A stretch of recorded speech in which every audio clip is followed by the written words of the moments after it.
বিএনপির অভিযোগ ব্যক্তিগতভাবে নেয় অন্তর্বর্তী সরকার, কোনো ক্ষেত্রে কৌশলে প্রতিশোধ নেওয়ার চেষ্টা করে, এমন অভিযোগ করেছেন বিএনপির সিনিয়র যুগ্ম মহাসচিব রিজভী আহমেদ। মাগুরা সহ দেশজুড়ে সাম্প্রতিক ধর্ষণের ঘটনার প্রতিবাদ ও বিচারের দাবিতে নয়াপল্টনে মহিলা দলের বিক্ষোভ কর্মসূচিতে তিনি এসব কথা বলেন। রিজভী বলেন, কোনো কন্যা শিশুর স্বাভাবিকভাবে ঘরে ফেরার নিশ্চয়তা নেই এখন।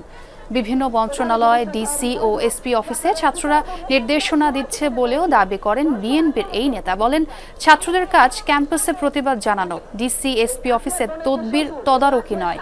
ছাত্রদের কথা মতো চললে কি করে আইন শৃঙ্খলা পরিস্থিতি নিয়ন্ত্রণে আসবে, এমন প্রশ্নও রাখেন রিজভী আহমেদ। বলেন, দ্রুততম সময়ের মধ্যে ধর্ষকের দৃষ্টান্তমূলক শাস্তি নিশ্চিতের বিষয়ে সকলকে ঐক্যবদ্ধ থাকতে হবে।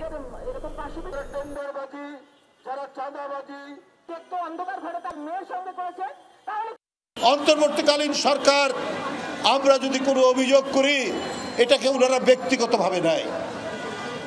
ব্যক্তিগতভাবে নিয়ে কোনো ক্ষেত্রে খুব কৌশলে তারা প্রতিশোধ গ্রহণ করার চেষ্টা করে। কিন্তু প্রকারান্তরে কি হচ্ছে?